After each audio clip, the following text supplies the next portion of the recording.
All right, Stephania, here is what we've all been waiting for. Nick Chubb, unfortunately, went down last night, and it looked very bad, something that we've all been able to, unfortunately, talk about between last night and this morning.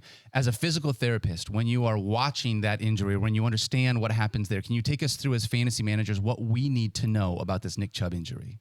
This is one of those where you just appreciate in the moment that this was so severe that it's likely not only season-ending but potentially career-threatening. And it's rare that you think that right away. But if you did see the injury, then you know this. If you haven't seen it, there's no need to, unless certainly it's out there on the internet. But Nick Chubb took a hit from Steelers safety Minkah Fitzpatrick, and helmet hit the leg. And the problem, we've talked about this with injuries before, when you have the foot planted, the knee becomes extremely vulnerable because the knee doesn't have the same freedom of movement as the ankle or the hip.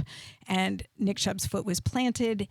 You know when your knee bends what direction it goes. Well, it bent, but it was the opposite direction. And immediately you start thinking of a multi-ligament knee injury. He was carted off the field, taken to the locker room for evaluation. We learned after the game that he had been taken to a local hospital for further evaluation. When you have a knee injury of that nature, one of the main concerns is potential damage to the popliteal artery, which runs behind the back of the knee. So when you think there's been damage to the backside of the knee, you go to the hospital for an assessment of the vascular structures. There's also the potential for nerve injury. Now, the good thing is that Nick Chubb was cleared by the hospital and was able to travel home with the team. So that is about, in that situation, that's about as positive a report as you can get. But then it becomes what happens next. And if you know the history of Nick Chubb, you may know that when he was at Georgia, he had an injury to the same knee that was a multi-ligament injury, PCL, MCL, LCL. So the two main ligaments on the sides of the knees and the one in the back had torn all of those, had his knee reconstructed, and there were questions about whether he'd ever be the same player. That was when he was a sophomore. Well, not only did he come back and prove himself at Georgia, he came back and became a highly drafted running back who then became one of the elite running backs in the NFL. And I know, Field, you know this, we talk about return to performance. This is the criteria we measure when an athlete comes back from injury. It is exceptionally rare for an athlete to return to a higher level of performance than previous. So when you move to the next level, you move to NFL from college, that is exceeding your prior level of performance. Not only did he do that by just playing in the NFL, he became one of the best in the league, to the point where players like Jonathan Taylor, who I spoke with a year ago, said, "This is my favorite running back in the league because he is the best pure runner there is."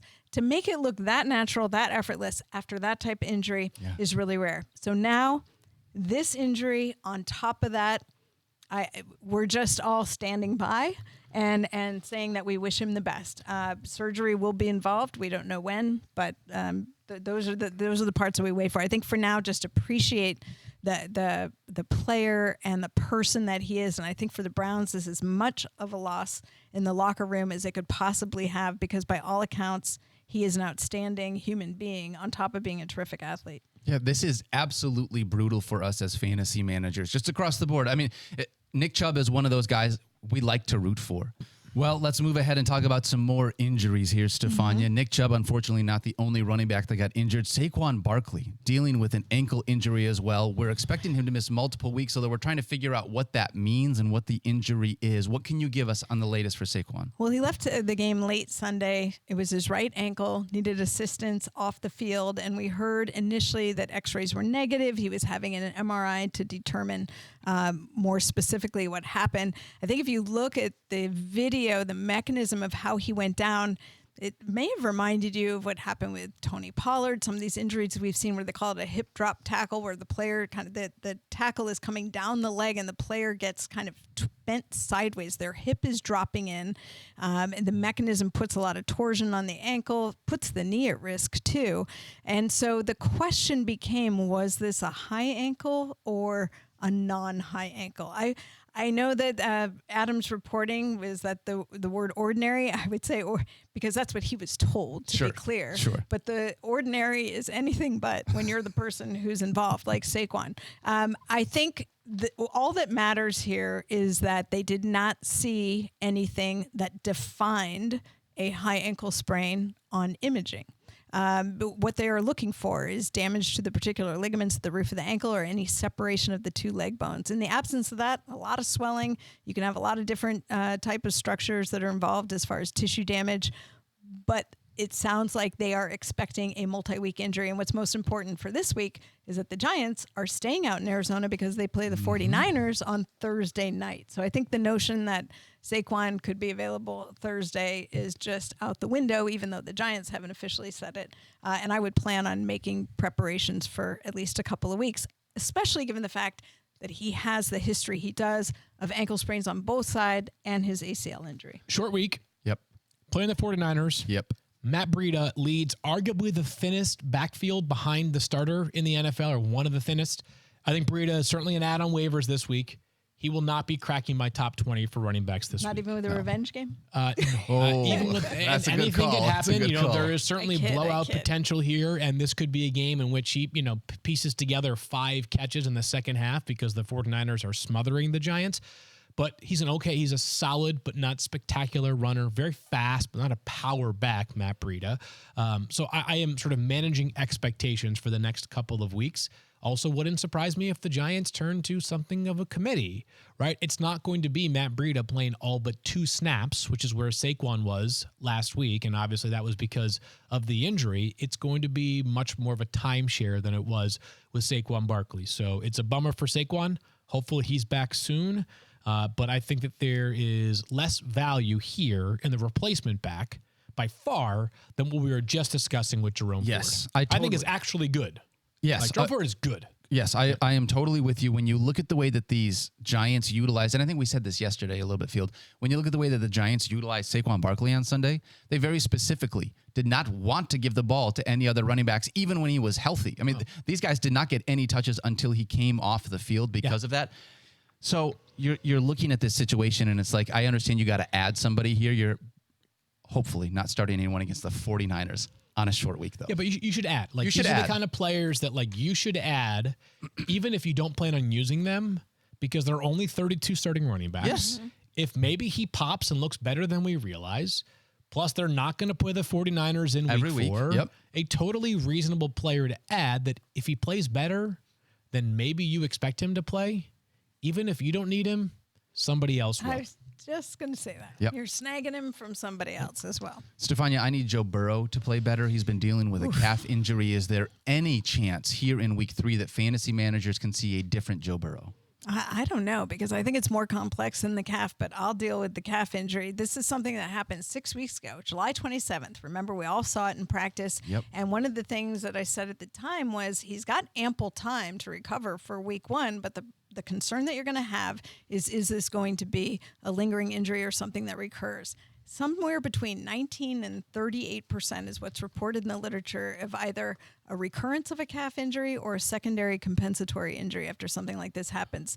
And the goal is to get them to a point, with the time window they had not playing him in the preseason, that he could come back and really mitigate that risk of re-injury. But here's the problem. There's no way to replicate game conditions. So you're going from basically 0 game action to 4 quarters of game action. And the volume of work is going to take a toll, potentially, if you're still on that threshold of whether you're fully better or not. And in Joe Burrow's case, clearly he was still kind of hovering around that threshold where he didn't feel it on a regular basis. Yeah. But he was a little sore after week 1. And then in week 2, Zach Taylor acknowledged that he aggravated it. Even Joe Burrow said as much. They're treating it like it's day to day. Zach Taylor said yesterday that it was very hard to say whether Joe Burrow would be available this week or not.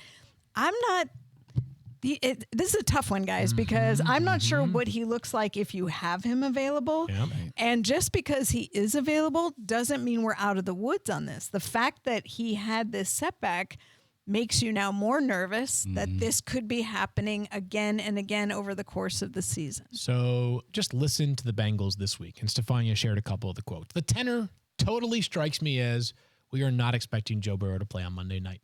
It's a Monday night game, by the way, too. Yep. So obviously this is one where if you have him and there's some uncertainty, you're going to have to likely pivot prior to that. I would be planning for somebody other than Joe Burrow in your fantasy lineup this week because I think the health concerns are legitimate. Second of all, he has struggled out of the gates, and there are enough good options. I mentioned Anthony Richardson yesterday, and I got some feedback from people saying, thank you for mentioning that dilemma, because that's the one that I am debating right now myself. Richardson has to clear concussion protocol for him to play, but if he does, I'm playing Anthony Richardson over Joe Burrow in week 3, which may seem ridiculous if Joe Burrow looks like himself against the Rams on Monday night, but I am certainly worried about this one, and obviously, if Joe Burrow's not available, every Bengal on the roster, except for Joe Mixon, sees a downward tick in value. Yep. Jake Browning is the Bengals' backup quarterback. How many career completions would you venture to guess if I gave you the over-under of 41.5 for Jake Browning? Over or under? Under. You could give me 4.5. I would say under, feel. Okay. 41.5 over-under. Under. 4.5 over-under. Under. 0. Zero. I knew that I didn't know already. that. So I that's why I didn't completions. even. Yeah, I so- wasn't going to play because I was like, I know the answers. That's funny. Kind of cheating. So just think about that. A player who, All like, right, Juwan Taylor. how many people are aware of Jake Browning? And he seemed, and maybe they could sign somebody, or maybe they could. Is Brandon Allen on the 49ers practice squad now? I believe he is. Yeah, I and that's think a so. player who's been with the Bengals in the past. Maybe they could sign him off the practice squad, but it is certainly a daunting task for whoever is under center in week 2, because there are not a lot, week 3, there are not a lot of good options. No pressure, kid. You've never thrown an NFL pass, and it's Monday Night Football. Now the Rams defense, as we Welcome know, to the league. inexperience and all that, but not ideal at all for Cincinnati. Stephania, Brandon Aiyuk has been dealing with a shoulder injury. Did not practice on Monday. Short week as well. Like you said, Thursday Night Football. Yeah, this happened early in the game. If you saw it, looked like he landed and he was uncomfortable and kind of shaking out his shoulder. He was getting worked on the side intermittently. Now, he did go in and out of the game. He finished the game up, so that's a positive sign. But he definitely was uncomfortable. Didn't play. I think he only played 30 of 57 offensive snaps. Monday was a practice estimation, and there will be, I think, one actual day of practice. We'll see if he does anything. But again, with a short week, always a little more concerned, so stay tuned on his status. We're going to talk about the Fantasy Focus Show League a little bit later. But if you're on my team, you're probably hurt right now. You're probably hurt. Now, the team's holding up okay, but I'll give you the lineup later. But Brandon Aiyuk, I am sorry for drafting you to the Fantasy Focus Show League. Do you have David Montgomery in that league? No, but I have Austin Eckler and Aaron Jones. Okay, well, all right. Well, it is your fault. It is, but not great. Yeah. Let's talk about David Montgomery. Has a thigh injury. Stephania left the game. Looked really good up until that point. Yeah, he did. I mean, he's clearly, like, the volume is there. Clearly and getting then, volume. again, more volume, more exposure. And he hit a bruised thigh, as you mentioned, the contusions, a deep bruise. It's interesting because David Montgomery afterwards was telling reporters that he was going to take a couple weeks to heal. But Dan Campbell said on Monday that he's day to day. So I don't know if that's wishful thinking or, the other thing is with these deep bruises, they're sort of the steps you have to go through before you decide if it's safe to put a player back out to play. And that includes, how they feel and what they can do. And sometimes it is that range. Like, it could be a few days or it could be a few weeks. So I would plan on David Montgomery being less likely for this week. Yeah. But it remains to be seen. Of note, the Lions just about an hour or so ago signed Bam Knight off their practice squad.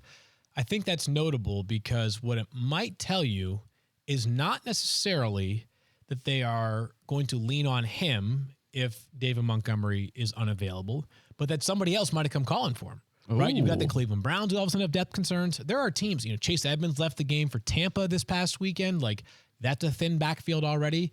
It could be that Bam Knight had an opportunity to go somewhere else. And they're like protecting their resources. But let's assume that David Montgomery is out this week, which seems a reasonable assumption right now. Yep. I think a lot of people are going to ask themselves immediately, and we discussed this a bit yesterday with Mike, Jahmyr Gibbs show. Won't be the Jahmyr Gibbs show in terms of 21 carries or something like that. Not the way we want They're as proving fantasy it. managers. It'll be it'll be a more involved workload as a runner. Yep.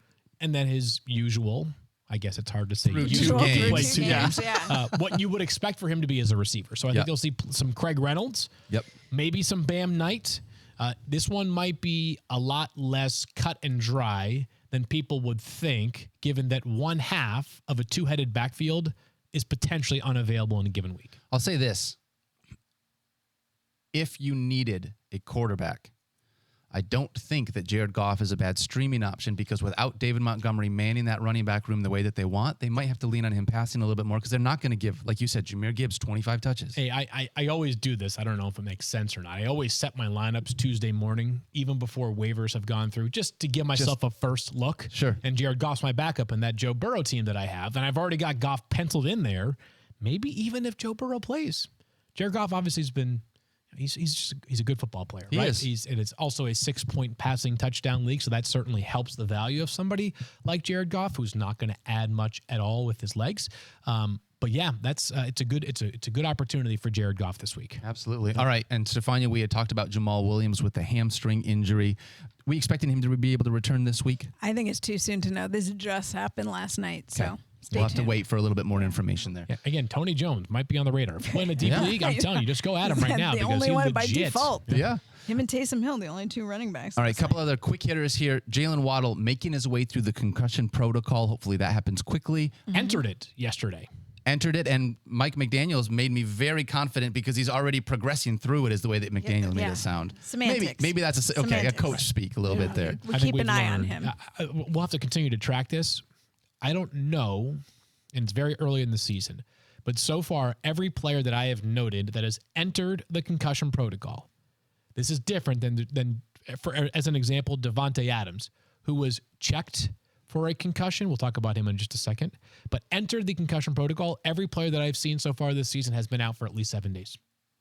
Really?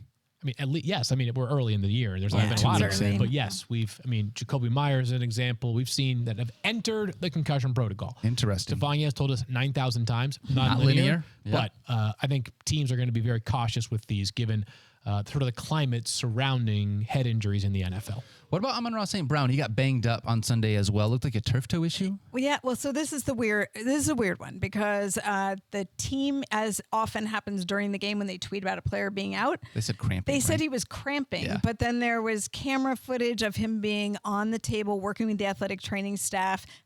They were examining his foot. There was a question about his toe. There was a video where he slipped and there was some torsion through the toe and whether they were putting an insert into his shoe. So there was a lot going on, but they have not defined it yet as a toe injury. I would just say watch the practice reports carefully and let's just see what happens. Josh Reynolds.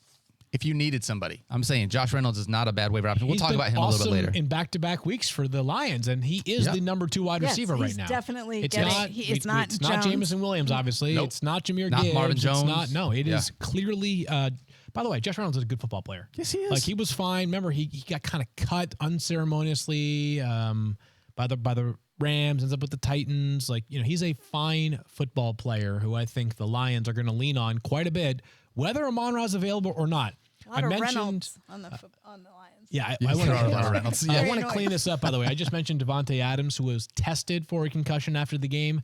Josh McDaniels yesterday during his press conference said, Tay's good. So while it was not explicitly asked whether he was in the concussion protocol or not, I think Josh McDaniels' words made pretty clear that he is not in the concussion protocol, and maybe he gets a day of rest with that foot injury on Wednesday. I expect him to be fine. He had been evaluated during the game and was cleared to return. So I think one of the things we talk about is sometimes after the game, people can, they're still monitoring them. Well, I think they actually did it after the game. That's why people were wondering, because it happened so late that after the game during the press conference, they said, hey, he's going to be evaluated for a concussion. And then they follow up a day later because they obviously didn't have the full evaluation. So it sounds like he's good. Either way, the bottom line, the headline for the moment.